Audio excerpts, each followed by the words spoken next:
प्रवर्तन निदेशालय को बड़ा झटका लगा है, या कहा जा सकता है कि बंगाल चुनाव के घमासान में बीजेपी को बड़ा झटका लग गया है।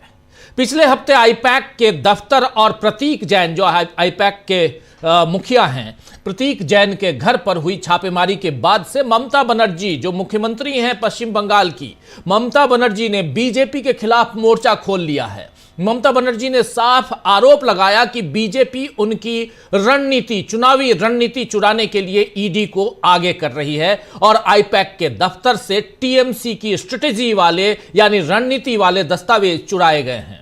ईडी ने यानी एनफोर्समेंट डायरेक्टरेट ने इन आरोपों से तो इनकार किया ही था, साथ ही ममता बनर्जी पर काम में बाधा डालने का आरोप लगाया और इसे लेकर हाई कोर्ट और सुप्रीम कोर्ट भी गई। कलकत्ता हाई कोर्ट में पिछले हफ्ते 9 जनवरी को इस पर सुनवाई होनी थी, लेकिन कोर्ट रूम में भीड़ और हंगामे के कारण सुनवाई नहीं हुई।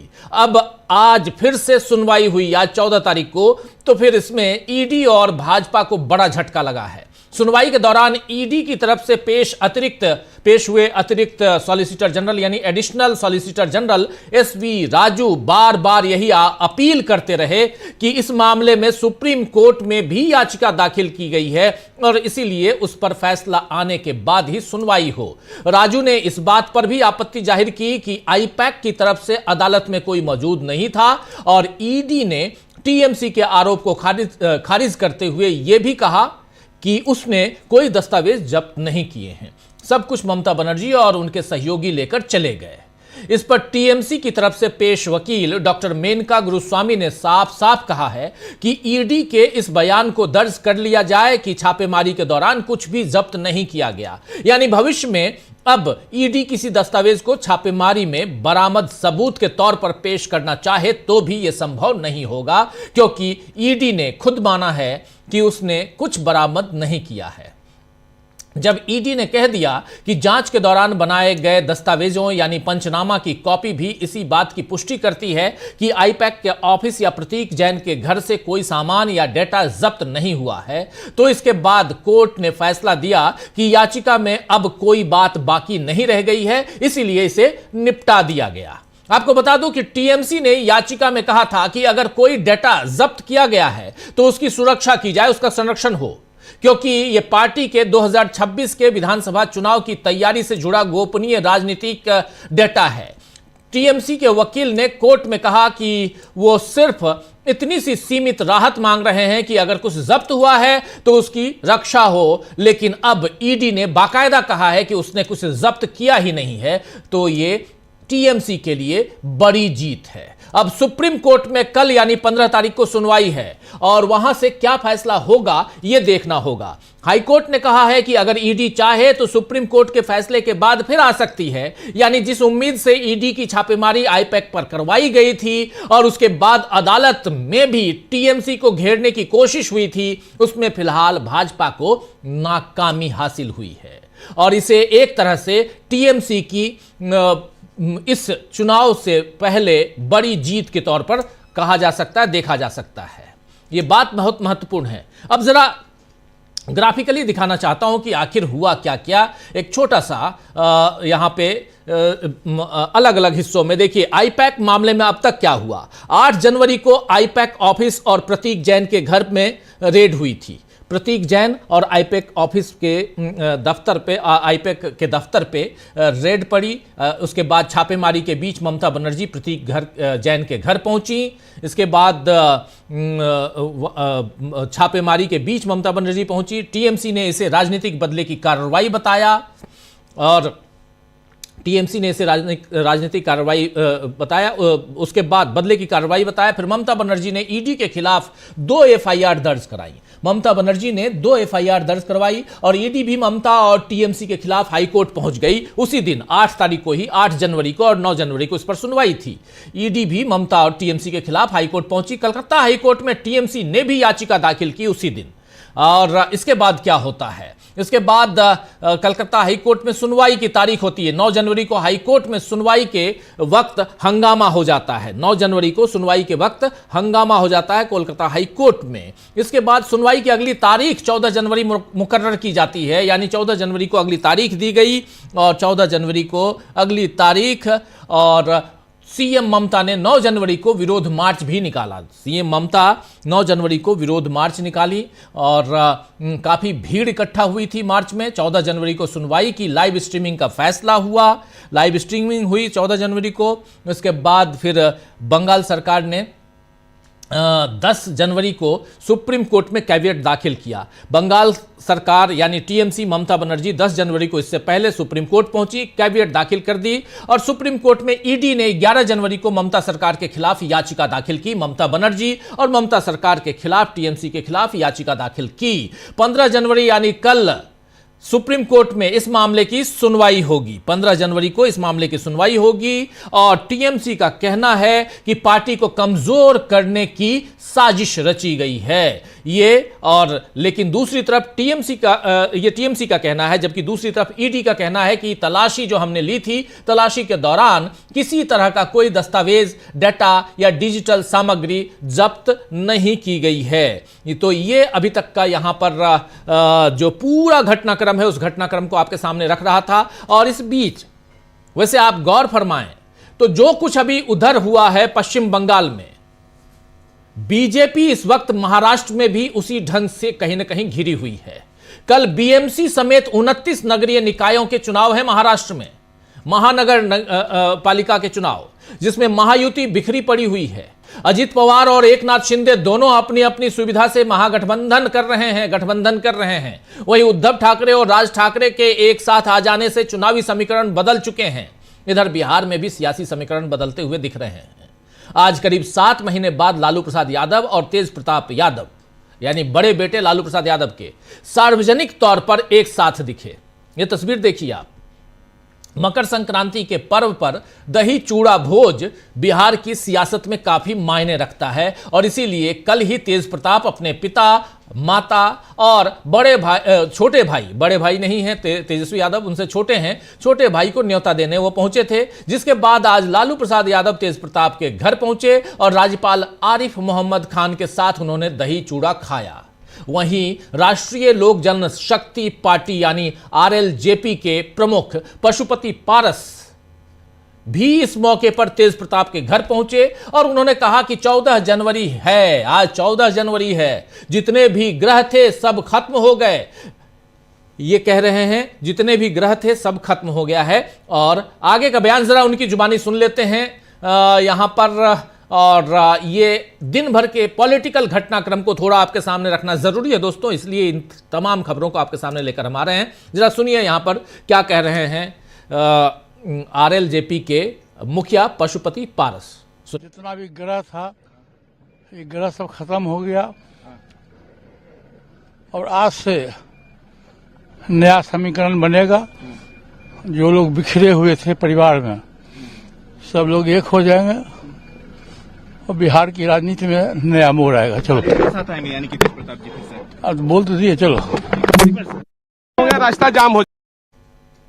तो सुन रहे थे आप पशुपति पारस को यहां पे, जो कह रहे 14 जनवरी है, ग्रह नक्षत्र सारे खत्म हो गए हैं, सारे ठीक हो गए हैं और परिवार एक होने वाले हैं। यह बयान बाकियों को तो सुनने में अच्छा लग सकता है, लेकिन बीजेपी को इसमें तकलीफ हो सकती है, क्योंकि ठाकरे और पवार परिवार से लेकर पासवान परिवार तक कई जगह उसने झगड़ा करवाया है, दलों के साथ साथ परिवारों को तोड़ा है। लेकिन जैसे जैसे बीजेपी की हकीकत सामने आ रही है, लोग एक हो रहे हैं। खैर, बंगाल से महाराष्ट्र और बिहार तक बीजेपी के मंसूबों के विपरीत काम हो रहे हैं। इधर राहुल गांधी के इंदौर जाने की खबर भी है। 17 जनवरी को राहुल गांधी इंदौर जाएंगे और वहां उन परिवारों से मुलाकात करेंगे जो दूषित पानी पीने के कारण मौत झेल रहे हैं, उनके यहां जो परिजनों के मौत झेल रहे हैं। मोहन यादव सरकार इस मामले में, जो मध्य प्रदेश की सरकार है, मोहन यादव वहां के मुख्यमंत्री हैं, मोहन यादव सरकार इस मामले में पहले से ही घिरी हुई है। कैलाश विजयवर्गीय के घंटा वाले बयान से मामला और बिगड़ गया था, आप याद कीजिए। और अब देखना होगा कि राहुल के जाने से क्या मध्य प्रदेश और देश में बीजेपी के लिए और मुसीबत खड़ी होगी। लेकिन इन सब के बीच पश्चिम बंगाल में चुनावों से पहले ईडी को लगे झटके की चर्चा खूब हो रही है। पश्चिम बंगाल पहला राज्य है जहां की सीएम ने चुनाव से पहले जांच एजेंसी से बिना डरे हुए दो दो हाथ करने की ठानी और बहुत हद तक ममता दीदी को इसमें सफलता भी मिली है। क्या यहां से बीजेपी सचेत होगी? क्या बीजेपी के मंसूबों पर पानी फिरना शुरू हो चुका है? आइए इन सब पे चर्चा करते हैं। बंगाल में बवाल मचा हुआ है। अभी जब इस प्रोग्राम को लेकर आपके सामने आ रहा था तो एक ब्रेकिंग खबर और आई है कि 50 से ज्यादा बीएलओ ने सामूहिक रूप से इस्तीफा दे दिया है एसआईआर के खिलाफ, एसआईआर में हो रही धांधलियों के खिलाफ। जिस काम को करवाने की जिम्मेदारी बीएलओ ब्लॉक लेवल ऑफिसर पे, बूथ लेवल ऑफिसर पे है, वही अगर इस्तीफा दे रहे हैं तो दाल में कुछ काला है।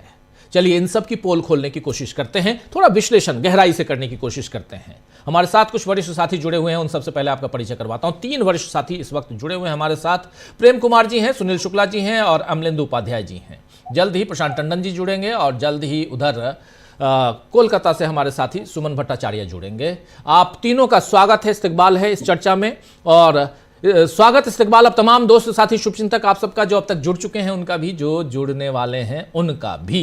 जरा प्रेम कुमार जी जल्दी से आपके पास, पश्चिम बंगाल चर्चा का केंद्र बिंदु पश्चिम बंगाल है, कैसे देखा जाए, कैसे देखते हैं आप ईडी और भाजपा को बड़ा झटका? देखिए, ईडी जब हाईकोर्ट पहुंची थी तो उसका मकसद क्या था? उसका मकसद था कि ममता बनर्जी जो कुछ कर रही हैं उनको रोकना, उनको गलत ठहराना कानूनी नजरिए से, और ये दर्शाना बताना कि इन्होंने ईडी के कामकाज में हस्तक्षेप किया है। लेकिन आज जब जो कुछ हुआ हाईकोर्ट में, तो उससे ईडी को कोई वैसी राहत नहीं मिली, वो कोई वैसा परसेप्शन नहीं बना पाए और ममता बनर्जी को ग्रिल करने का जो प्रयास था उसमें वो विफल रहे।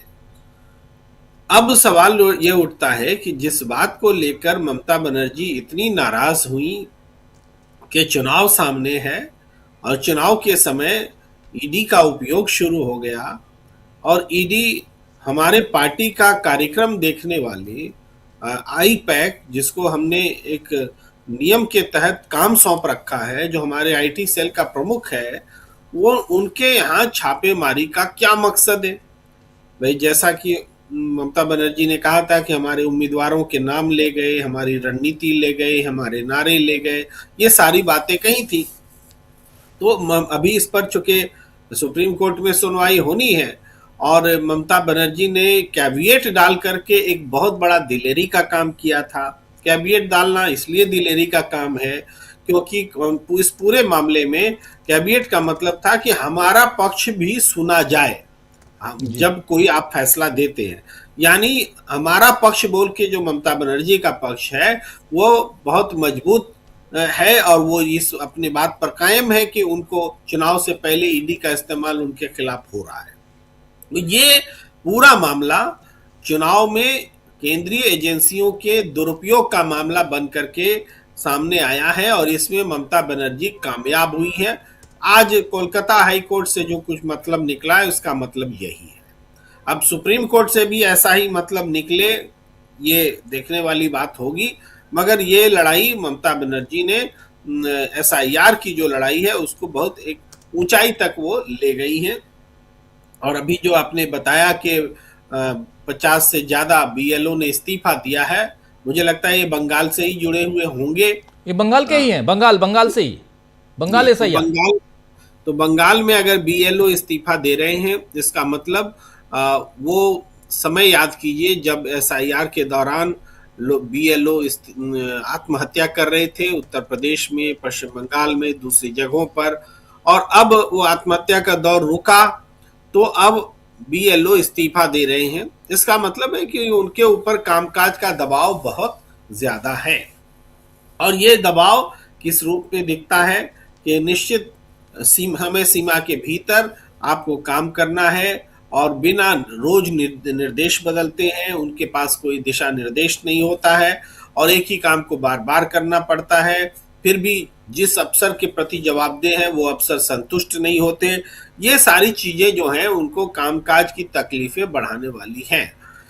तो उत्तर प्रदेश में भी लगभग 4 करोड़ लोग जो है इससे बाहर हैं, एसआईआर से बाहर हुए हैं एसआईआर के जरिए, और पूरे देश में ये प्रक्रिया चल रही है।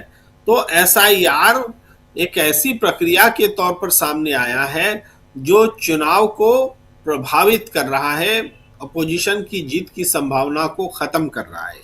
तो पश्चिम बंगाल चूंकि इस फेज में वो प्रदेश है जिसको बीजेपी हर हाल में जीतना चाहती है, और ममता बनर्जी इसके लिए प्रतिबद्ध है, और बाकी किसी भी मुख्यमंत्री और किसी भी रीजनल पार्टीज के नेताओं के मुकाबले ममता बनर्जी एक जोरदार प्रतिरोध दे रही है। वो सत्ता में है, इस वजह से भी ये प्रतिरोध बड़ा हो जाता है। तो इस तरह से बीजेपी को चुनाव में जिस तरह से ईडी सीबीआई का इस्तेमाल और चुनाव आयोग का इस्तेमाल बीजेपी कर रही है, उसके खिलाफ एक बंगाल उदाहरण बनकर के सामने आ रहा है कि उनके मंसूबों को वो कामयाब नहीं होने देगी। जी जी, बिल्कुल बिल्कुल। दो हमारे साथी जुड़ गए, प्रशांत टंडन जी भी जुड़ गए और सुमन भट्टाचार्य जी भी जुड़ गए हैं। जरा सुमन जी आपके पास आना चाहता हूं, जल्दी से आपका स्वागत है अब दोनों का। और क्या कुछ हुआ सुमनदा, वहां पश्चिम बंगाल में बहुत कुछ हो रहा है, और आज चूंकि 9 तारीख को जो सुनवाई थी कोर्ट में, हाई कोर्ट में, वहां तो बवाल मच गया था, काफी भीड़ जुट गई थी, सुनवाई नहीं हो पाई और जस्टिस सुब्रा घोष के कोर्ट में। लेकिन आज बाहर लाइव स्ट्रीमिंग हो रही थी, भीड़ अंदर नहीं थी, उतने लोगों को ही बुलाया गया था जितने लोग उस कार्रवाई में, सुनवाई में हिस्सा लेने वाले थे। लेकिन इसका इम्पैक्ट क्या रहा, क्या कुछ रहा, हम लोगों ने लाइव जरूर किया था, लेकिन चूंकि आंखों देखी आप वहां हैं तो आपसे बेहतर और कौन बताएगा इसका कितना इम्पैक्ट पड़ सकता है आने वाले चुनाव में, टीएमसी के मनोबल पे, बाकी चीजों पे अपनी बात रखिए प्लीज। जहां पे खड़े हैं दो पॉसिबिलिटीज है। एक पॉसिबिलिटी जो भाजपा बोलता रहता है लेकिन कर पाएगा कि नहीं वो दूसरा बात है, वो है आर्टिकल 356 या प्रेसिडेंट्स रूल। अगर वो नहीं कर पाता है तो अभी आज के बाद तृणमूल इतना उसका जो आप जो बात बताया, जो जितना स्पिरिट उनका ऊपर चला गया, उसको उससे उलझना भाजपा के लिए थोड़ा सा मुश्किल हो जाएगा। क्यों मैं ये बता रहा हूं, मैं थोड़ा सा आपको एक्सप्लेन करने की कोशिश करूं। ईडी ने आज हाईकोर्ट में जो बताया उसका पहला पॉइंट ये है, पहला पॉइंट कि उन लोगों ने कुछ जो डॉक्यूमेंट्स है, जो कुछ भी डॉक्यूमेंट उन्होंने आईपैक के दफ्तर से नहीं लाया। उन्होंने आईपैक के दफ्तर से कोई भी डॉक्यूमेंट, मैं फिर से दोहराना चाहता हूं, कोई भी डॉक्यूमेंट आईपैक के दफ्तर से या प्रतीक जैन के घर से नहीं लाया या नहीं सीज किया। तो इसका मतलब राजीव जी होता है जो दिल्ली से इंडिगो की 2 प्लेन भर के जो ईडी ऑफिसर कलकत्ता में आए थे, उन लोगों ने प्रतीक जैन के घर पे सुबह ब्रेकफास्ट खाने के लिए गया था, और तो कोई कारण नहीं हो सकता। अगर कोई पेपर उन्होंने नहीं जब्त किया तो उन्होंने सुबह जरूर प्रतीक जैन के घर पे ब्रेकफास्ट खाने के लिए गया। और जो लोग आईपैक के दफ्तर में गया वो लोग शायद कंप्यूटर सीखने के लिए गए थे कि कैसे एआई को यूज करना पड़ता है। इसके सिवा तो ईडी का कोई काम नहीं रहा। अगर उन्होंने उसके पास कोई भी पेपर जब्त नहीं किया तो क्यों गया था प्रतीक जैन के घर पे, इसका कोई कारण नहीं है। और ईडी ने खुद उस मामले को 3 दिन पीछे ठेल दिया। वो बोला कि क्योंकि सुप्रीम कोर्ट में वो मामला वही केस चल रहा है तो उनको नहीं होना चाहिए। देखिए 2 चीज, क्योंकि आपके हेडलाइन में नहीं देखे, मैंने देखा बंगाल में बवाल, तो 2 चीज बंगाल में बहुत इंटरेस्टिंग हो रहा है। एक भाजपा की जो लीडर्स है, जो एमएलए है, उसके लिए भी आज बहुत सारे इंसिडेंट हुआ। वो सारे जगह पे जाके फॉर्म 7 जमा कर रहे हैं, ठीक है। कल पिछला दिन बांकुरा के हमारे झारखंड के लागू एक डिस्ट्रिक्ट है जहां पे एक गाड़ी में 4000 फॉर्म 7 मिला, ठीक है। तो फॉर्म 7 आपको मालूम है क्यों लगता है, क्योंकि किसी का कैंसिल करने के लिए। देखिए मैं एक बंगाली हूं, मैं खुद एक बंगाली हूं। मैं बंगालियों के बीच 1924 के बाद बंगालियों के बीच इतना एंटरप्रेन्योरशिप नहीं देखा। जो 4000 5000 फॉर्म लेके कोई जा रहा है गाड़ी खड़ा करके दूसरे का कैंसिल करने के लिए। तो इतना एंटरप्रेन्योर बंगाली भाजपा को मिल गया। ये देख के मेरे को राहुल गांधी का बात याद आया, जब राहुल गांधी ने प्रेस कॉन्फ्रेंस करके बताया जो कर्नाटक की एक असेंबली में 7000 ऐसे लोगों को गिराया गया, निकाल दिया गया वोटर लिस्ट से, जो लोग जो बाहर से करा गया और वो ऑब्जेक्शन सारा बाहर से आया। ठीक जी। तो आपको और मेरे को ये समझना पड़ेगा जे भाजपा क्या करना चाहता है। भाजपा अपना जितना उनका नेटवर्क है, जितना स्ट्रेंथ है, पूरा उसको लगा दिया है कि ये फॉर्म 7 डालने के लिए।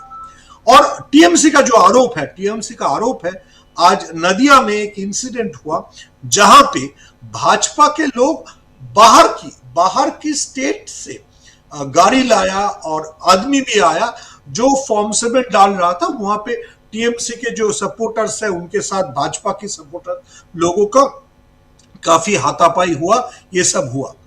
लेकिन दो चीज मेरे को सबके बाद मेरे को बहुत आश्चर्य लगता है।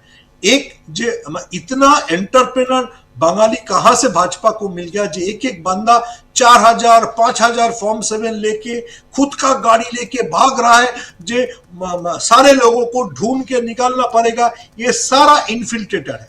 अच्छा, जब वो फॉर्म निकालता है, वो सारा फॉर्म में जिन लोगों का नाम है, कोई मुसलमान का नाम बांकुरा में नहीं था, अरुण दास, अमुक चैटर्जी, ये घोष, ऐसा ही नाम था।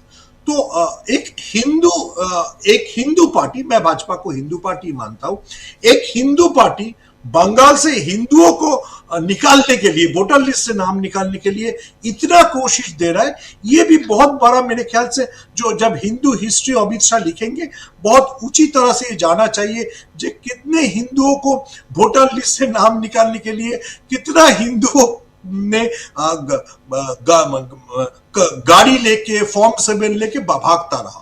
और ये भी मेरे ख्याल से एक अच्छा वेब सीरीज या अक्षय कुमार रहे तो एक अच्छा सिनेमा भी बन सकता है कि ईडी के ऑफिसर दिल्ली से आया सुबह इंडिगो में और फिर प्रतीक जैन के घर चला गया ब्रेकफास्ट करने के लिए, क्योंकि कोई पेपर तो जब्त ही नहीं किया। और ये मैं खुद नहीं बता रहा हूं, ईडी का लॉयर हाईकोर्ट में बताया कि हम लोगों ने कोई पेपर जब्त ही नहीं किया, जो पेपर था सारा ममता बनर्जी लेके चला गया।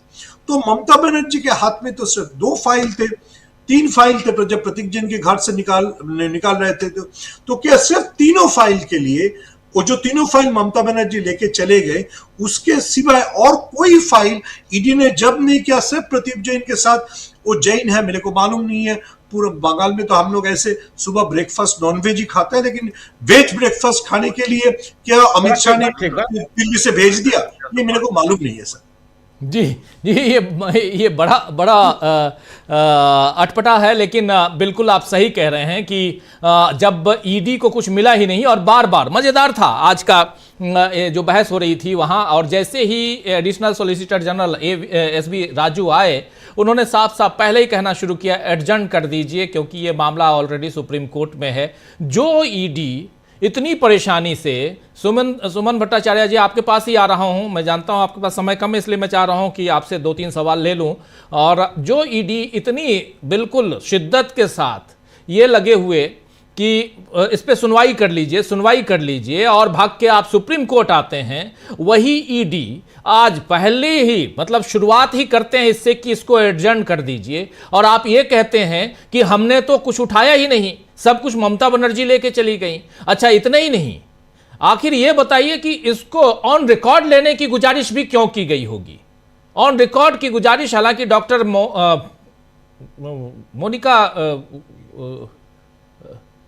गुरुस्वामी थी, मेनका गुरुस्वामी जो वकील हैं टीएमसी की, डॉक्टर मेनका गुरुस्वामी और कल्याण बनर्जी दोनों थे। तो कल्याण बंदोपाध्याय बनर्जी, वो तो इन लोगों ने जब अपनी तरफ से डिमांड नहीं की, तो ये एसबी राजू क्यों डिमांड रख रहे थे कि आप एक काम कीजिए, आप इसको ऑन रिकॉर्ड ले लीजिए कि हमने नहीं किया है। हालांकि क्या आपको लगता है कि यह ऑन रिकॉर्ड लेकर यहां ईडी फंस गई है? क्योंकि कल को आप किसी भी ढंग से इसको लीक नहीं कर पाएंगे, किसी भी ढंग से आप कह नहीं पाएंगे कि हां हमने ये लिया है और इनके दस्तावेजों में से ये मिला है, ये तो नहीं कह पाएंगे। बात है उसके साथ जितना अभी सामने आ रहा है, जो लोग आईपैक के ऑफिस में पहुंचे, देखिए आईपैक के खिलाफ क्या इनका आरोप है, जो कोयला स्कैम है उससे आईपैक के पास सीधा पैसा गया था। तो राजीव जी मान लीजिए आपके घर पे कोल का पैसा गया है, कोल स्कैम का पैसा गया और मैं आपके घर पहुंच गया लेकिन मैं आपके घर पहुंच के आपके फिनेंस के बारे में बात नहीं कर रहा हूं, मैं आपको पूछ रहा हूं राजीव जी आपके शो में कौन कौन गेस्ट आता है, अच्छा उन गेस्ट को कैसे पता चलता है उत्तर प्रदेश में क्या इलेक्शन होगा, अच्छा उस गेस्ट को कैसे पता चलता है यूपी में क्या चल रहा है। तो मेरे को आपकी फिनेंस के ऊपर नजर है या आपका पॉलिटिकल सर्वे के ऊपर नजर है? अभी तक मैं कोट करना ही चाहता हूं न्यूज मिनट का जो स्टोरी आया है, जो स्टोरी सीधा सीधा आईपैक की जितने लोगों के साथ ईडी का इंटरोगेशन चल रहा था उसमें जो बात आया है वो बात से सीधा जाहिर होता है ये कोल स्कैम के लिए उन लोगों के पास पहुंचा नहीं था। अगर कोल स्कैम के लिए पहुंचता तो मैं तो उसके कोल स्कैम के बारे में पूछूंगा, आपका पैसा कहां से आता है, आपका फिनेंस की हेड को बुलाओ, आपका फिनेंस मैनेजर को बुलाओ, आपका कौन सा बैंक में अकाउंट है, नहीं पूछा। ईडी ने उन लोगों को पूछा, मैं फिर से दोहराना चाहता हूं, आपका जो पॉलिटिकल सर्वे होता है वो कौन सा सर्वर में रहता है और उस सर्वे डिपार्टमेंट का हेड कौन है और वो सर्वे कैसे हुआ जाता है, कितने सीट आपको लगता है बंगाल में क्लोज सीट है। तो ये तो कोल स्कैम से जुड़ा हुआ कोई क्वेश्चन नहीं है। ममता बनर्जी के खिलाफ जो ईडी का आरोप है, जो फाइल लेके वो निकल गई, उस फाइल में 125 ऐसे सीटों के बारे में इंफॉर्मेशन था जहां पे कॉन्टेस्ट क्लोज है और शायद टीएमसी को अपना कैंडिडेट ड्रॉप करके दूसरा कैंडिडेट लाना हो सकता है। और अगर टीएमसी का कुछ बागी लीडर को भाजपा अपने दल में, अपने पार्टी में खींच ले तो क्या हो सकता है। ये सारा सर्वे और ये जो पॉलिटिकल इंफॉर्मेशन उस फाइल में था। तो मेरे को या शायद सबको ईडी के जो ऑफिसर लोग हैं उन लोगों को भी ये सब पूछने में तो प्रॉब्लम होता है, क्योंकि वो लोग इकोनॉमिक ऑफेंस के लिए इंटरोगेट करते हैं, लेकिन पॉलिटिकल ऑफेंस के लिए, ऑफेंस से अगर मानता हूं अमित शाह के मुताबिक, तो ये इंटरोगेशन बहुत कैसा लगता है। इसीलिए शायद ईडी जब अब हाईकोर्ट में अपना दाखिला दिया, उन्होंने ये ऑन रिकॉर्ड कहा जो हम लोगों ने कुछ नहीं लिया। तो ये क्वेश्चन ऑब्वियसली पूछा जाना चाहिए, तो ईडी क्यों पहुंचा था। ममता बनर्जी तो सिर्फ 3 फाइल लेके निकल गई और आईपैक के जो दफ्तर है वहां से तो ममता बनर्जी ने बहुत कम फाइल लिया। तो ईडी ये पूरा जो ऑपरेशन चल रहा था उसमें क्या किया, मैं फिर से दोहरा रहा हूं। ये सिचुएशन ऐसे हो गया जैसे बेलारूस में इलेक्शन होता है ना, ऐसा इलेक्शन हो रहा है कि बंगाल में अभी भाजपा का ये पूरा जितना उनका स्ट्रेंथ है, पूरा स्ट्रेंथ उन्होंने लगा दिया है फॉर्म 7 दाखिल करने के लिए। अच्छा, फॉर्म 7 से आप क्यों वो कर रहे हो। मैंने कल भी बताया एक चैनल में, आज भी मैं जानना चाहता हूं, ये बिल्कुल राहुल गांधी का वो एक कॉन्स्टिट्यूंसी से 7000 जो वोटर है उनको निकालने की जो साजिश था, वही साजिश बंगाल की जितने क्लोज कॉन्स्टिट्यूंसी वो सारा जगह पे वही साजिश रचा जा रहा है। तो भाजपा का ये 2 कोशिश है, एक जो आईपैक के जरिए उन्होंने कोशिश किया था, जो तृणमूल का जो पॉलिटिकल स्ट्रैटेजी है, जो बहुत क्लोज कॉन्टेस्ट की सीट है, वहां पे क्या तृणमूल करना चाहते हैं और वहां पे तृणमूल का तृणमूल के अंदर कौन कौन ट्रोजन होर्स है जिनको निकाल लेने से भाजपा को पॉलिटिकल एडवांटेज मिलेगा। और दूसरा बात है, भाजपा की जितना ग्राउंड स्ट्रेंथ है, आज अगर अभी आपने कोई भी बंगाल की चैनल देखेंगे तो देखेंगे बर्धमान में, बांकुड़ा में, नदिया में, सारा जगह पे ये हाथापाई चल रहा है तृणमूल और भाजपा के बीच, क्योंकि भाजपा और फॉर्म 7 इतना एंटरप्रेनर बंगालियों को लेके वो फॉर्म 7 डालने के लिए जा रहा है और तृणमूल उसको रोकने के लिए कोशिश कर रहा है। मैंने ये कभी नहीं देखा। लेकिन एक बात बताइए कि भारतीय जनता पार्टी यानी बीजेपी और टीएमसी दोनों एसआईआर को लेकर दोनों का रुख एक ही दिखाई देता है। ममता बनर्जी भी कह रही हैं कि एसआईआर में गड़बड़ी है और भारतीय जनता पार्टी भी कह रही है कि एसआईआर में गड़बड़ी है। देखिए, अगर भाजपा कहता है गड़बड़ी है तो मेरे समझ में नहीं आता तो भाजपा की जो बंदे हैं, गणेश कुमार जी, वो क्या कर रहा है। देखिए, पिछला जो इलेक्शन कमिश्नर था शायद राजेश कुमार, उन्होंने वो तो जो शायरी रात को लिखते थे, राजीव कुमार, हाँ राजीव कुमार, वो शायरी सुनाते थे प्रेस कॉन्फ्रेंस में। अगर कोई पूछा जो हेट स्पीच के बारे में इलेक्शन कमीशन का क्या रवैया है, वो शायरी बताते थे। और गणेश कुमार आजकल पूरा दिन एक ही काम बोलता है, लॉजिकल डिस्क्रिपेंसी। अच्छा, लॉजिकल डिस्क्रिपेंसी के बारे में अगर आप मेरे को अलाउ करेंगे तो मैं आपको थोड़ा सा एक स्टोरी बताना चाहता हूँ। एक स्टोरी से आपको पता चल जाएगा। अमर्त्य सेन को इन लोगों ने नोटिस दे दिया। क्यों अमर्त्य सेन को नोटिस दिया?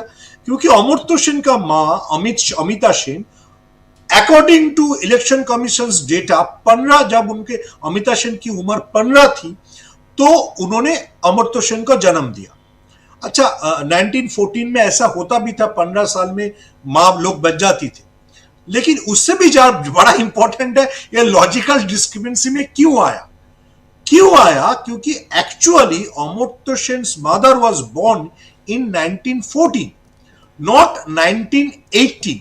लेकिन अगर किसी को बंगाली नंबर आता है तो बंगाल में जो हम लोग 4 लिखते हैं उसको अंग्रेजी में 8 दिखता है, ठीक है। तो 1914 को जब उन्होंने कंप्यूटर में डिजिटाइजेशन किया तो 1918 बन गया। तो गलती किसका है? गलती है इलेक्शन कमीशन का, क्योंकि आपने 4 को 8 पढ़ा आपका डिजिटाइजेशन के जरिए। लेकिन इसके लिए आपने अमर्त्य सेन को नोटिस भेज दिया। अच्छा, और एक मैं आपको बताना चाहता हूं, ये शो में कोई मुसलमान नहीं है, लेकिन आपके शो में तो बहुत मुसलमान दर्शक रहते हैं। जो मुसलमान वो महाभारत का क्लाइमैक्स देखा था, वर्ल्ड कप की फाइनल में मोदी जी का यहाँ पे सर रख के मोहम्मद शामी, हमारा फास्ट बॉलर, रो रहा था, उसको भी नोटिस भेज दिया। मोहम्मद शामी इतना नरेंद्र मोदी के यहाँ पे सर रख के रोया, लेकिन उसको भी नोटिस मिल गया। तो आप बताइए जे किनको आप नोटिस भेज रहे हो और क्या लॉजिकल डिस्क्रिपेंसी आप देख रहे हो? यह लॉजिकल डिस्क्रिपेंसी जो ऐप, जिसके लिए तृणमूल ने बहुत शोर मचाया कि सीमा खन्ना जो ऐप बनाया, जो ऐप को गणेश कुमार बोल रहे हैं ये ऐप ग्राउंड में सारा प्रॉब्लम को सॉल्व कर देगा, वो ऐप बंगाल में तो एक बड़ा प्रॉब्लम हुआ ही है। मैं आज इलेक्शन कमीशन की थोड़ा सा डेटा चेक कर रहा था। मध्य प्रदेश में उन्होंने 2.5 करोड़ ऐसे वोटर को डिटेक्ट किया जिनको ये ऐप, लॉजिकल डिस्क्रिपेंसी ऐप, अच्छा ठीक ठाक वोटर नहीं मानता है। तो ये सारा हो रहा है वो लॉजिकल डिस्क्रिपेंसी ऐप से, क्योंकि गणेश कुमार ने अपना बॉस अमित शाह को बता दिया कि मैं 2 महीने में 2 साल का काम कर दूंगा। तो उसमें जो प्रॉब्लम हो रहा है वही हो रहा है सर। जी बिल्कुल, बने रहिए हमारे साथ। जल्दी से एक सवाल प्रशांत टंडन जी से लेता हूं। प्रशांत जी, आप इसको कैसे देखते हैं, ईडी का मामला और सुप्रीम कोर्ट में कल है सुनवाई, कल फर्स्ट हाफ में सुनवाई है सुप्रीम कोर्ट में, वो खबर भी आ गई है, लेकिन उस 2 जजों की बेंच है इधर सुप्रीम कोर्ट में। लेकिन उधर आज जो कुछ हुआ है, इससे कितना यहाँ मनोबल बढ़ा होगा टीएमसी का आपके हिसाब से, और कितना यहाँ मनोबल टूटा होगा बीजेपी का? मैं ईडी की बात भी नहीं कर रहा हूं। देखिए, बीजेपी से बड़ा सेल्फ गोल हो गया था, अब उस सेल्फ गोल की रिपेयरिंग हो रही है। आज आप देखिए कि ईडी डिफेंसिव क्यों था कोर्ट में। डिफेंसिव इसलिए थे कि उन्होंने अगर सख्त कार्रवाई की मांग की होती ममता बनर्जी के खिलाफ तो फिर वो एक ममता बनर्जी को पॉलिटिकल टूल दे देते। वो डिमांड कर सकते थे कि जी हमारे दफ्तर में वो घुस गई, ट्रेसपास किया और वो उन्होंने हमारे काम में रुकावट पैदा की, तमाम बातें वो कह सकते थे, लेकिन नहीं कहा। अब जहां तक डेटा की बात है राजीव जी, मैं आपके कोई मेरे घर में आए और मेरे लैपटॉप, वो 10 लोग आ जाए और मेरे लैपटॉप से पेन ड्राइव से डेटा निकाल लें, तो मेरा कंप्यूटर तो यहीं रखा हुआ है मेरे घर पे, कुछ तो गया नहीं। आप कह सकते हैं हम कुछ लेके नहीं गए, तो अभी तो इसकी जांच होनी चाहिए कि वास्तव में क्या लेके गए। सुमन जी की बात बिल्कुल साफ है, सीधी बात है कि इन्फोर्समेंट डायरेक्टरेट कोयला स्कैम के लिए वहां गया ही नहीं था। ये जो सुबह सुबह फ्लाइट पकड़े गए थे, ये सिर्फ और सिर्फ पॉलिटिकल इंफॉर्मेशन निकालने गए थे तृणमूल कांग्रेस की। ईडी जो है वो बीजेपी का काम कर रहा था, साफ साफ शब्दों में कहा जाए तो, और उनका पॉलिटिकल डेटा वो चोरी करने गए थे वहां पे, और मेरा तो अनुमान है कि वो उन्होंने कर भी लिया होगा। लेकिन जो कुछ उनको मिला, ममता बनर्जी एक लैपटॉप और 2 फाइल लेके वहां से आई हैं, उसके अलावा वहां पे कुछ अगर मिला होगा तो उनको मिला होगा, लेकिन वो कोर डेटा उसी में था। तो एक बड़ी पॉलिटिकल चूक हो गई। अब बीजेपी इसको रिपेयर कैसे करेगी ये देखना होगा। और मैं अभी से कह दूं कि कल सुप्रीम कोर्ट में भी इन्फोर्समेंट डायरेक्टरेट और सॉलिसिटर जनरल दोनों बहुत डिफेंसिव होंगे, उस मामले को रफे दफे करेंगे, लेकिन वो इतना ज्यादा कपड़ा फट गया है कि उसको रफू नहीं हो सकता। ये दिक्कत हो गई। वो एक चुनाव की शुरुआत में आपने एक बड़ा सेल्फ गोल किया, और अब दूसरी चीज ये है कि देखिए एसआईआर, इलेक्शन कमीशन जो कर रहा है, बिहार में जो किया उसने, अभी तमाम सारे रिपोर्ट्स आ रही हैं कि बिहार में किस तरीके से इलेक्शन को मैनिपुलेट किया गया। पश्चिम बंगाल में भी ये हो रहा है। इलेक्शन कमीशन को किसी भी प्रकार का बेनिफिट ऑफ डाउट नहीं मिल सकता है। ये एसआईआर की पूरी प्रक्रिया ही बीजेपी के लिए इलेक्टोरल रोल बनाने के लिए की गई है। उसमें ममता बनर्जी ने संघर्ष कर दिया, वहां पे कई सारे हेल्थ सेंटर बना दिए, बीएलओ इस्तीफा दे रहे, तमाम बीएलओ ने आत्महत्या की या उनकी मौत हो गई, ये सब हो रहा है। लेकिन इलेक्शन कमीशन ये जो काम कर रहा है पर्दे के पीछे, उसका असर तो हमको चुनाव के नतीजों के बाद ही दिखाई देगा कि इलेक्शन कमीशन ने इस लोकतंत्र को, डेमोक्रेसी को कितना अंदर से डैमेज कर दिया है। लेकिन ये निश्चित तौर पे बीजेपी की एक बड़ी भूल थी, और आगे हम लोग चर्चा करेंगे कि दूसरी एक बड़ी भूल कल भी हुई, हम लोगों ने चर्चा की थी। बहुत बड़ा सेल्फ गोल हुआ है चाइनीज पॉलिटिकल पार्टी को, चाइना की कम्युनिस्ट पार्टी को बीजेपी और आरएसएस के दफ्तर में लाके फोटो खिंचाने का, उस पर भी बात करेंगे। जी जी बिल्कुल बिल्कुल बिल्कुल, आप सही कह रहे हैं, तो उस पर भी हम बात करेंगे। जरा फिर से सुमन भट्टाचार्य जी आपके पास आता हूं, फिर आता हूं सुनील शुक्ला जी आपके पास। सुमन जी, क्या यहाँ पे आप भी मानते हैं ये सेल्फ गोल है, और क्या हम सुप्रीम कोर्ट से क्या उम्मीद कर रही होगी टीएमसी इस वक्त? मैं आपका दूसरा क्वेश्चन का पहले आंसर करना चाहता हूं। मेरे को माफ कीजिएगा, मेरे को आजकल भारत की कोई भी कोर्ट से कोई उम्मीद नहीं है, तो टीएमसी सुप्रीम कोर्ट में क्या उम्मीद करेगा मेरे को पता नहीं है सर। क्योंकि मैं जितना देखता हूँ, और हमारा बंगाल का एक्सपीरियंस भी बहुत खराब है। एक अभिजीत गांगुली निकला, उसके बाद एक जस्टिस दास निकला, जो दोनों ने खुलेआम गॉडसे का सपोर्ट किया।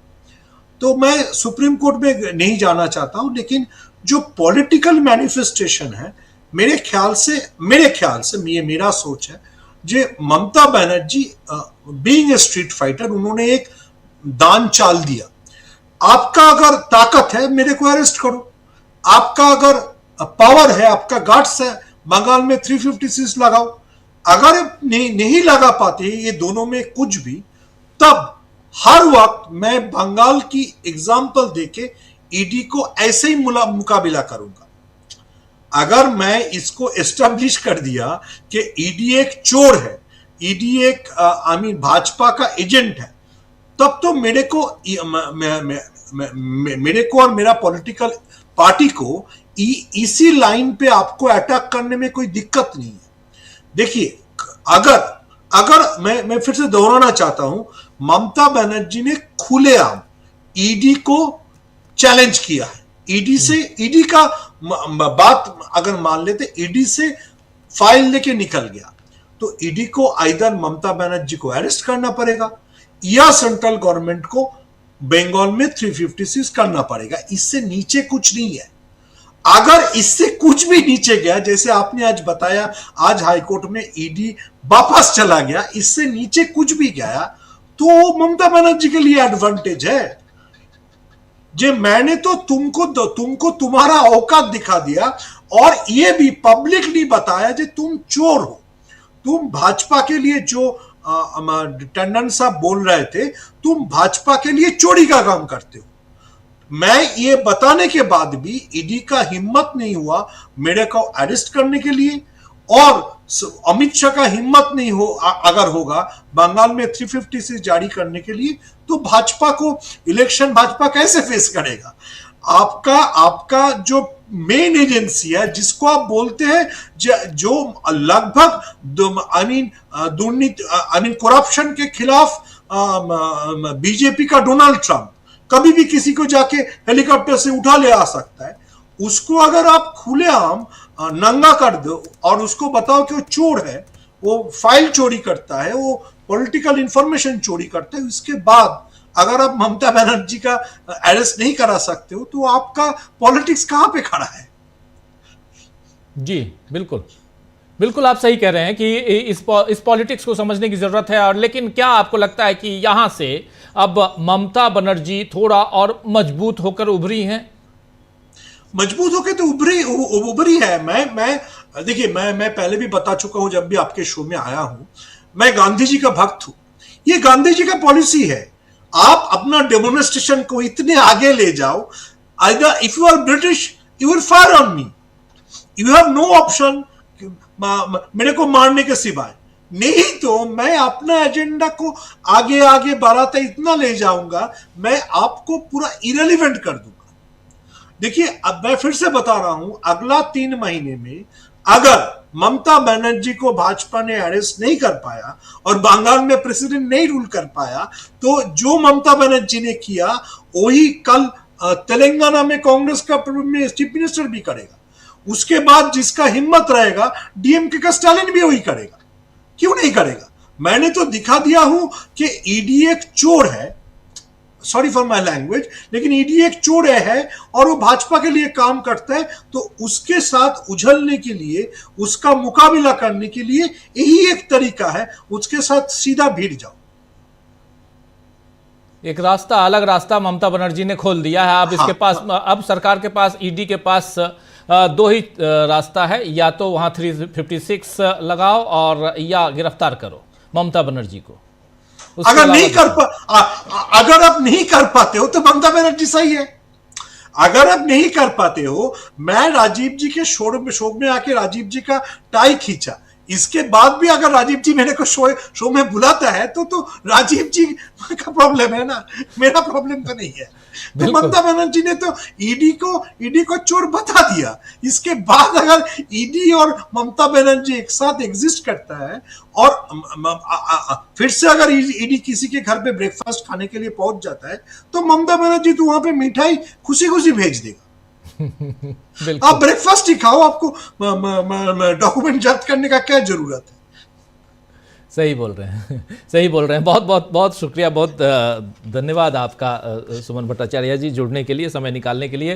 अब आना चाहता हूं सुनील शुक्ला जी आपके पास। सुनील जी, इसको कैसे आप देखते हैं, कैसे आप इसका विश्लेषण करेंगे कि, और जो बातें यहाँ पर सुमन भट्टाचार्य कह रहे हैं और साफ साफ कि यहाँ कोई विकल्प नहीं है, और विकल्प जो है वो भी बहुत मुश्किल विकल्प है। आज की तारीख में राष्ट्रपति शासन लगाने की तरफ अगर आप जाते हैं, तब या आज की तारीख में ममता बनर्जी को गिरफ्तार करने की सोचते हैं, तब ये इन तमाम चीज़ों को देखा जाए और उससे पहले ईडी की कार्रवाई और इस ढंग से सीधा सीधा आज पहली बार इतनी दलीलें ईडी के की अलग अलग जो केसेस, जो पॉलिटिकल केसेस हुए हैं, उसको हम लोगों ने खूब समय समय पे हम लोगों ने उसकी रिपोर्टिंग की है। लेकिन आज कुछ और ही था और इसी ASG, additional solicitor general Raju, इनकी काफ़ी दलीलें हम लोगों ने अपने दर्शकों तक पहुंचाई हैं सुप्रीम कोर्ट से। लेकिन आज वहां पे ये पहले ही होता नहीं कि फर्स्ट बॉल पे ही आप क्लीन बोल्ड लड़खड़ाते हुए नजर आए और शुरुआत में ही। क्या कारण रहा होगा, यहां क्यों बैकफुट पे ईडी नजर आया? धन्यवाद राजीव जी। इसलिए ईडी बैकफुट पे नजर आया कि ईडी जिसके नाम पर आईपैक के दफ्तर में रेड डाले थे, उसको लेकर कोई उसके पास अभिलेख नहीं है। 2020 का यह मुकदमा है, 2026 में आप ऐन चुनाव के मौके पर वहां रेड डालने जा रहे हैं। गोया कि आप उस मामले की तहकीकात करने नहीं जा रहे हैं, उस राज्य में चुनाव को प्रभावित करने के लिए जा रहे हैं। अगर आपको कोल स्कैम से जुड़े हुए आपके पास अभिलेख होते, 20 साल से आप 2020 से लेकर के 26 तक 6 साल से तो आप बैठे हुए नहीं है ना, कुछ ना कुछ तो आप काम कर रहे होंगे, क्योंकि आपका ही काम है, जांच कर रही है, आपका काम है। ये 6 साल का पहले का मुकदमा है या जांच चल रही है, तो आपने कुछ तो तथ्य एकत्रित किए होंगे। और अगर आप तथ्य एकत्रित किए होते तो आपको अचानक चुनाव के मौके पर वहां जाने की आवश्यकता नहीं पड़ती, उसके पहले आप चले गए होते। आप 25 में चले गए होते, 24 में चले गए होते और आईपैक के खिलाफ कार्रवाई कर लेते। लेकिन आपको भी पता है, ईडी को यह पता है कि उस मामले में आप आईपैक के खिलाफ कोई भी तथ्य आपके पास नहीं है, कोई अभिलेख नहीं। आप गए थे चुनाव को प्रभावित करने के लिए, जो आरोप लगाया ममता बनर्जी ने, और उस वजह से जब आपके पास उस पूरे प्रकरण में कोई अभिलेख, कोई बताने के लिए न्यायालय के पास नहीं है, तो क्या कहेंगे आप? तो ममता बनर्जी का जो आरोप है वो सही साबित हो रही है कि यह केवल हमारे जो डॉक्यूमेंट है, चूंकि यह आईपैक टीएमसी का आईटी का प्रभारी के रूप में काम करता है, तो जो टीएमसी के पॉलिटिकल इंफॉर्मेशन है उसको लेने के लिए आए थे।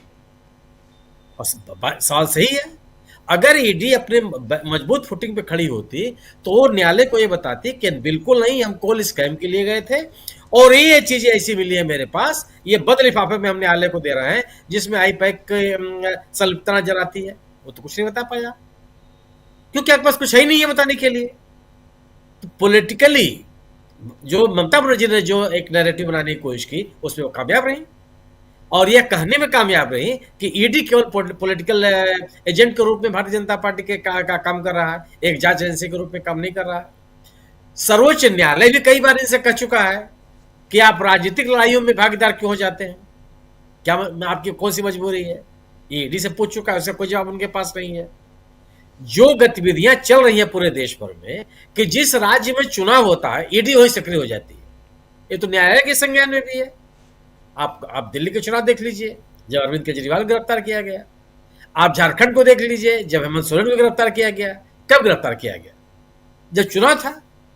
अगर आपके पास अरविंद केजरीवाल और हेमंत सोरेन के पास मजबूत तथ्य थे तो चुनाव के पहले गिरफ्तार कर लेते, चुनाव के मौके पर क्यों गए? तो यह बात तो एक आम जनमानस में है कि ईडी का प्रयोग इसी कारण से हो रहा है।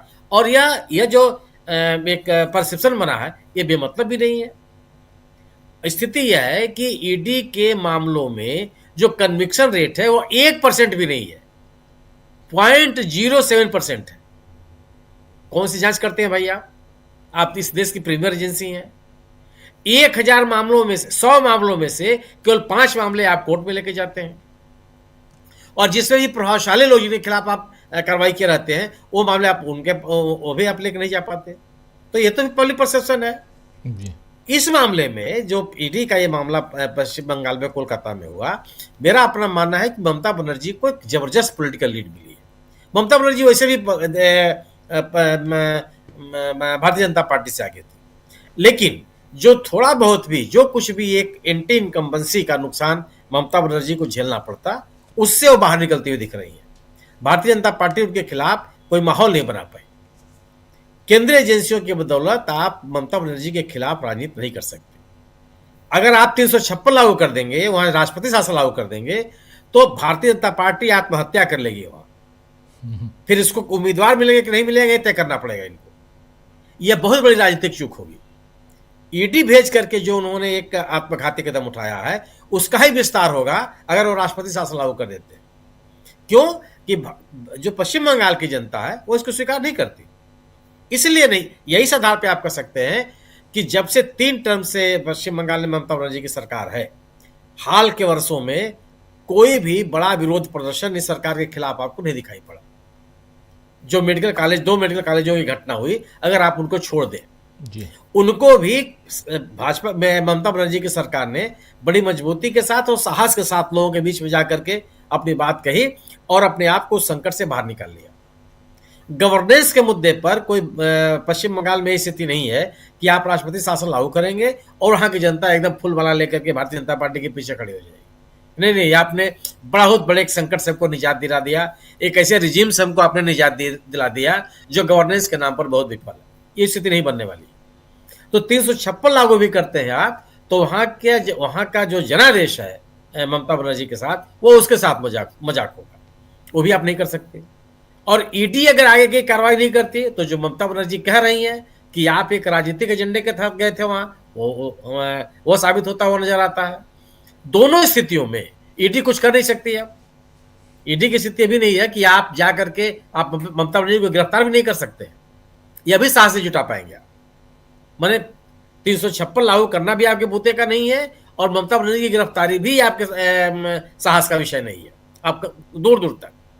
दोनों स्थितियों में ममता बनर्जी का जो पॉलिटिकल नैरेटिव है वो मजबूत होता हुआ दिखता है, और इस पॉलिटिकल नैरेटिव का काट बीजेपी के पास नहीं। अगर बीजेपी चाहती है कि वह अगर ममता बनर्जी से मुकाबला करना, तो उसको राजनीतिक तौर पर भी मुकाबला करना होगा, और उनका मुकाबला करने के लिए कोई एजेंडा उसके पास नहीं है। पिछले 5 साल में भी कोई एजेंडा बना नहीं पाई। जिस तरह की जिस बात को अब आगे ले जाना चाहती है, शुभेंदु अधिकारी जो बात कहते रहते हैं, उस आधार पे भारतीय जनता पार्टी पिछले 5 वर्षों में कोई राजनीतिक विमर्श नहीं बना पाई है ममता बनर्जी के खिलाफ। क्या करेंगे आप? कौन से मुद्दे आपके पास हैं? एसआईआर को लेकर के जो आपने चुनाव को प्रभावित करने की कोशिश की, उसका भी एकदम सड़क पर उतर करके ममता बनर्जी ने मुकाबला किया। जो नाम काटने के प्रयास किए गए, उसको भी भरसक रोकने की कोशिश की, और ये बताने का प्रयास किया कि एसआईआर के माध्यम से चुनाव को प्रभावित करने की कोशिश की जा रही है। तो एसआईआर को लेकर के भी अगर आप कोई परसेप्शन बनाना चाहते हैं, वो भी संभव नहीं है। तो न तो आप भ्रष्टाचार का कोई बड़ा मुद्दा खड़ा कर पाए, न कोई राजनीतिक मुद्दा आप बड़ा खड़ा कर पाए। एसआईआर के माध्यम से जो आपने चुनाव प्रभावित करने की कोशिश अगर कर भी रहे होंगे, उसको भी ममता बनर्जी ने बेनकाब किया। ममता बनर्जी सड़क पर उतर करके भारतीय जनता पार्टी का मुकाबला कर रही है। जो कुछ भी आप काम कर रहे हैं, एसआईआर के खिलाफ वो सड़क पर उतरे, ईडी के खिलाफ आप आए, वो भी सड़क पर उतरे।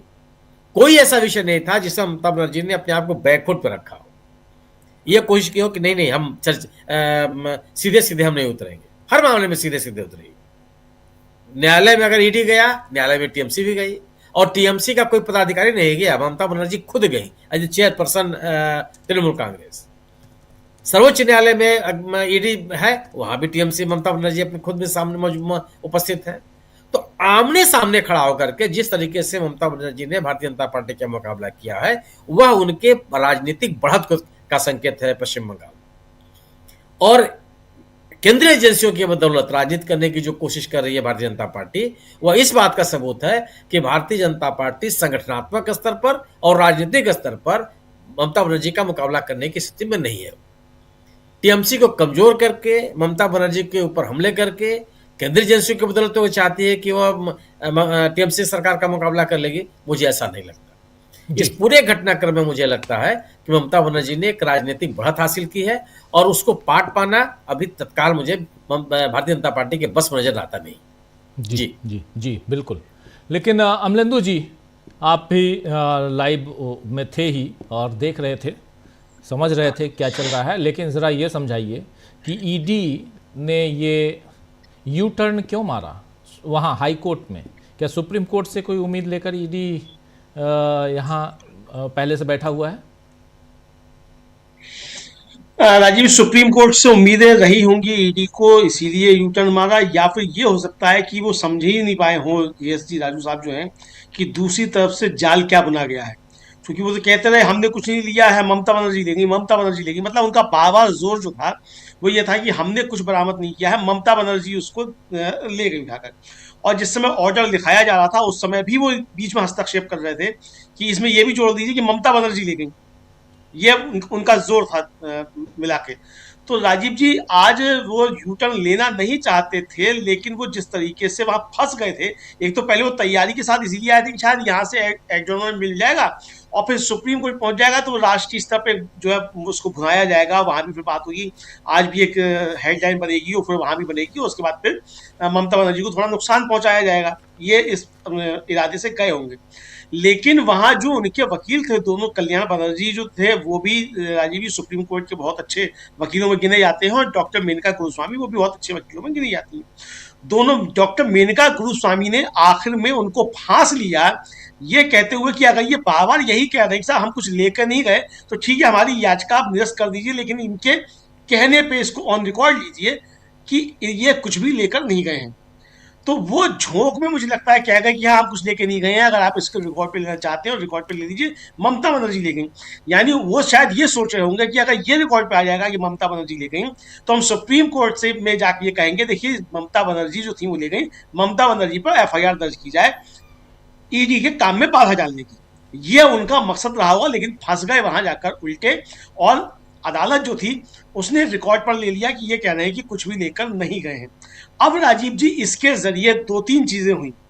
एक तो यू टर्न साबित हो गया कि यू टर्न आप ले लिया। दूसरा, आपकी जबरदस्त तरीके से हार हुई कि आपको जो कहना पड़ा कि हम कुछ लेकर नहीं गए, कहाँ तो वरना फिर आप जो थे मुकदमे कायम करते, यानी क्या क्या करते। तीसरी बात राजीव जी, ये आप समझिए कि ये मान लिया ईडी की तरफ से एएसजी राजू साहब ने कि उन्होंने वो दस्तावेज बरामद किए थे जो ममता बनर्जी आरोप लगा रही हैं, मगर वो दस्तावेज ममता बनर्जी लेगी, ईडी नहीं ले जा पाई, ये स्वीकार किया है।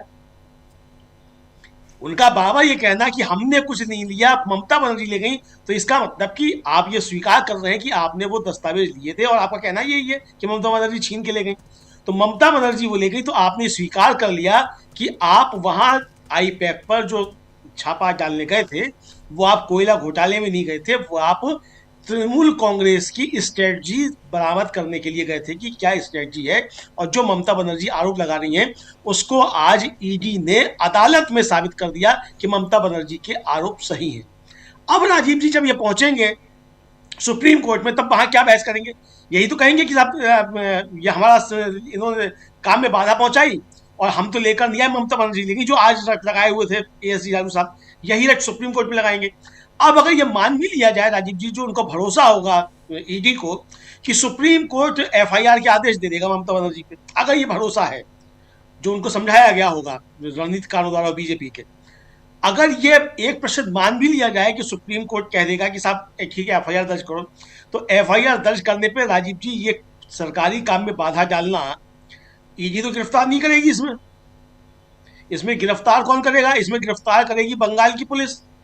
एक 2 स्टार दरोगा जो है वो उसकी जांच करेगा, और वो जब इसकी जांच करेगा तो जांच क्या करेगा ये सबको मालूम है।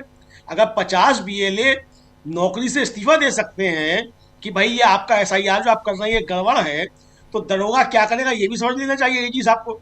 तो यानी अपनी जो है थू और कराएंगे अगर सुप्रीम कोर्ट से ये जोर देते हैं कि साहब ममता बनर्जी के खिलाफ एफआईआर दर्ज कराई जाए, क्योंकि अब तो ये आप दे चुके, ऑन रिकॉर्ड है, आप हाईकोर्ट में कह चुके कि आप कुछ लेकर नहीं आए हैं।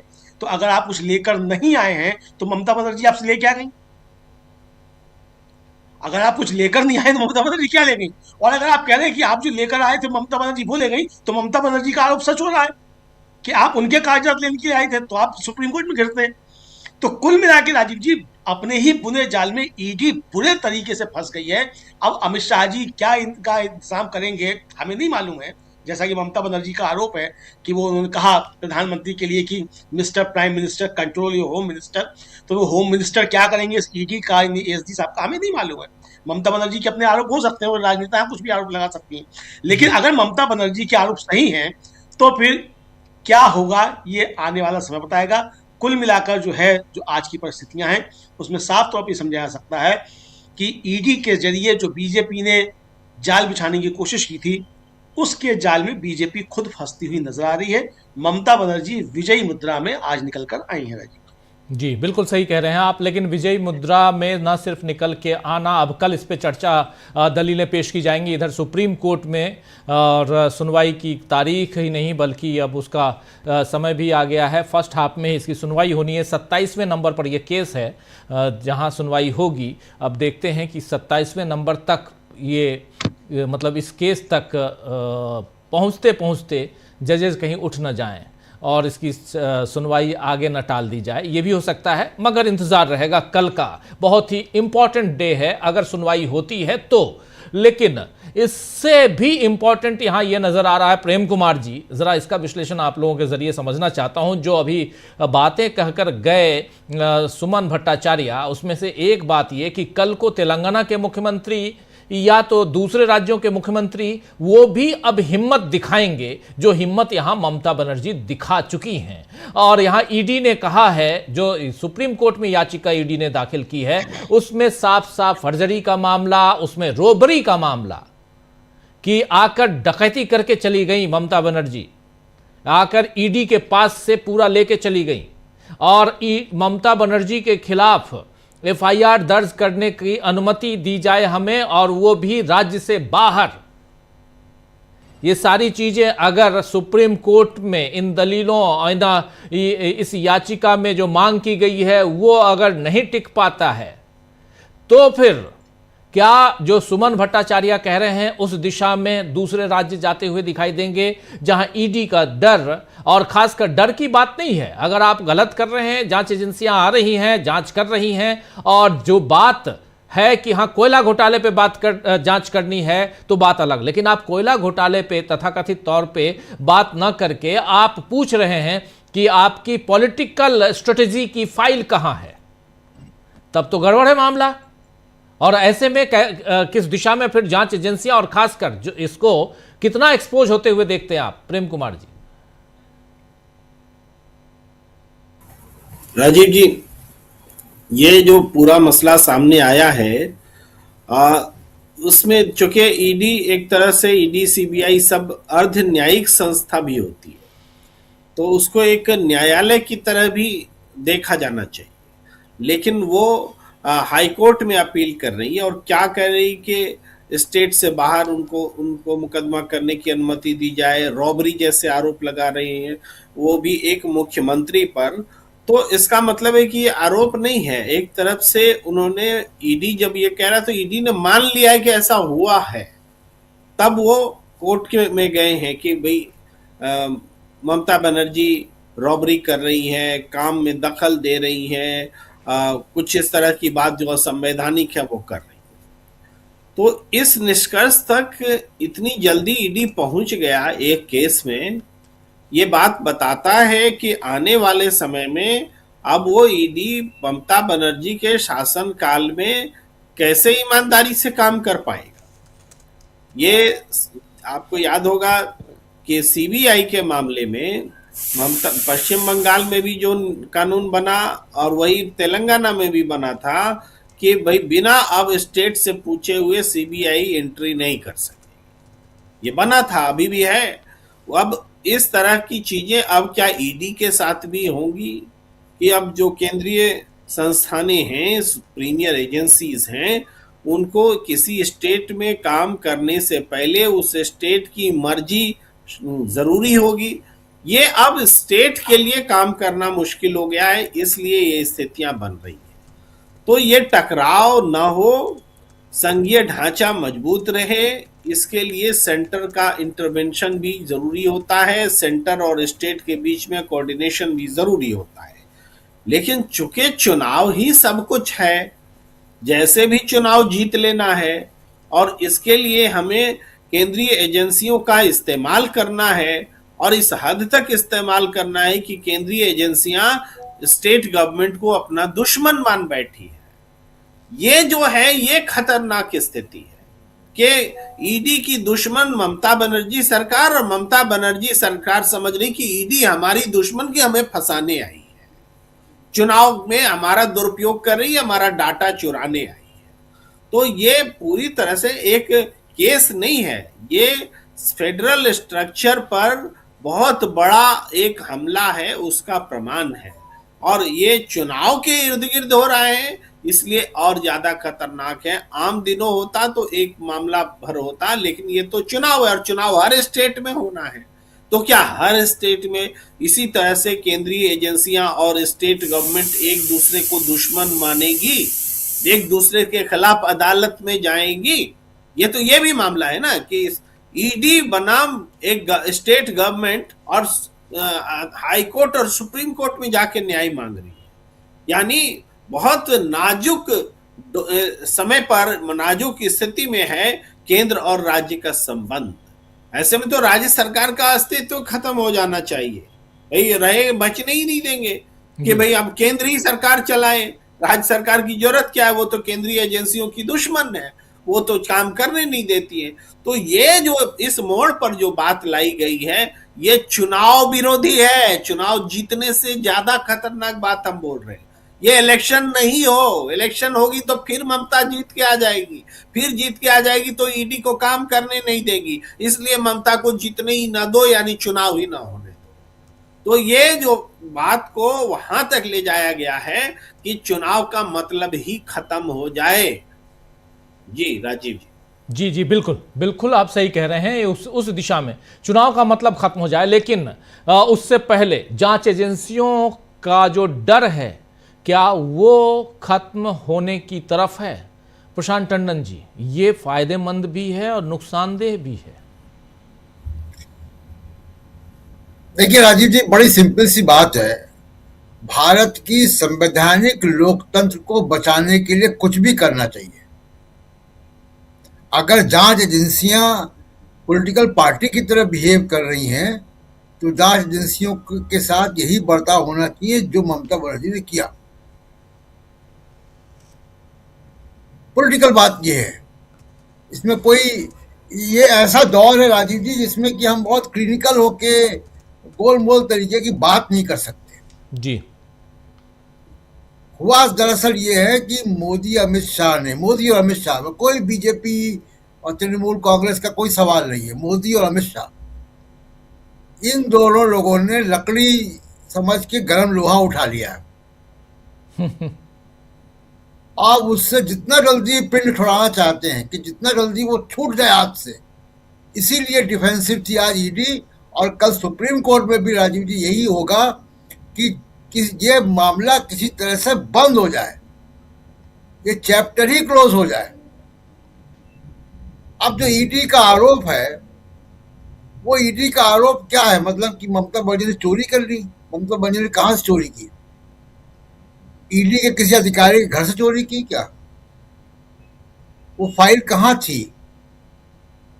क्या ईडी के दफ्तर में थी वो फाइल? ममता बनर्जी अपने पॉलिटिकल कंसल्टेंट के घर या उसके दफ्तर गई, तो उनका एसोसिएट है, वो जा सकती हैं, वहां से कुछ भी ला सकती हैं। वो तो उनको हायर किया हुआ इसी काम के लिए।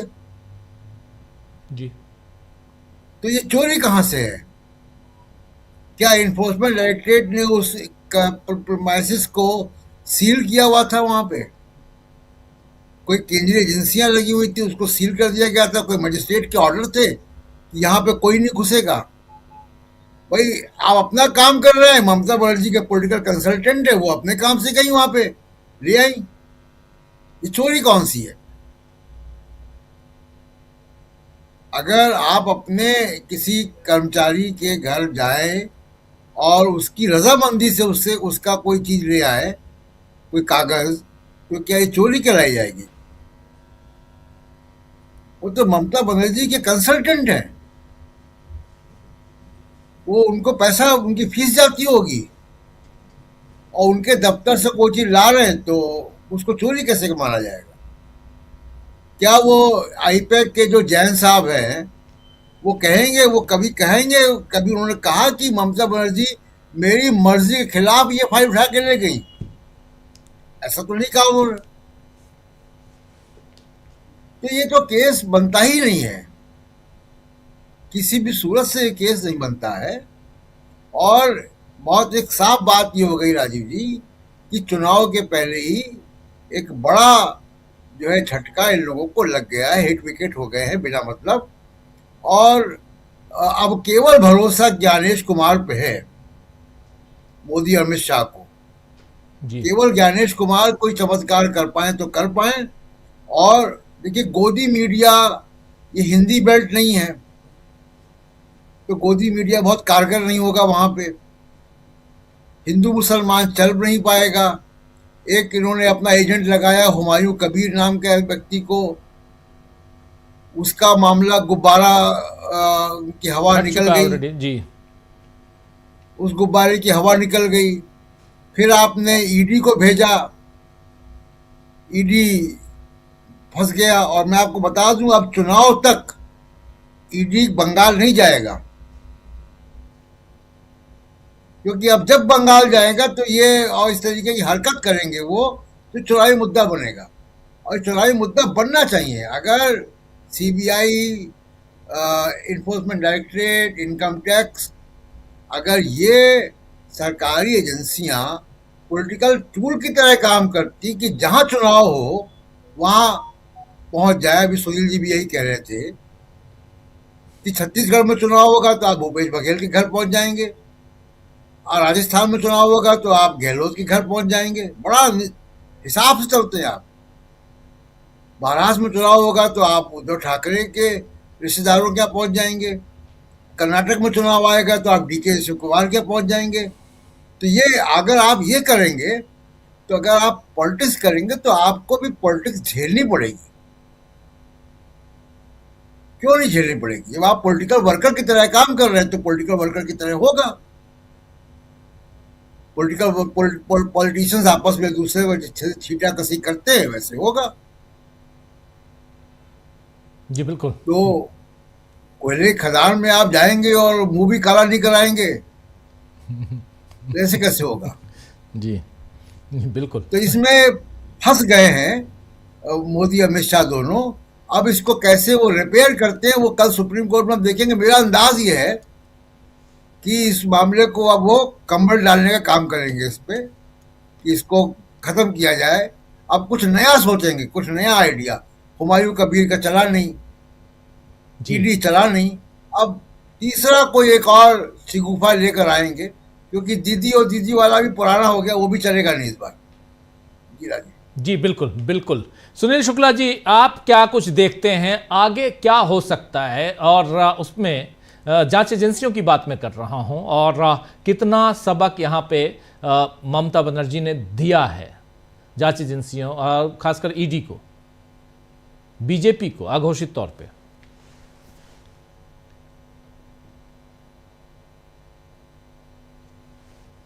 आवाज नहीं आ रही है। अगर आप जी ठीक है ठीक है ठीक आ रही है। ममता बनर्जी ने यह साफ साफ संकेत दिया है कि राज्य सरकारों को के खिलाफ राजनीतिक द्वेष के साथ केंद्रीय एजेंसियों का दुरुपयोग नहीं किया जा सकता। राज्य सरकार अड़ेगी तो भाग खड़े हो। सवाल इस बात का है कि ममता बनर्जी क्या है? ममता बनर्जी कोई टीएमसी की सामान्य कार्यकर्ता तो है नहीं।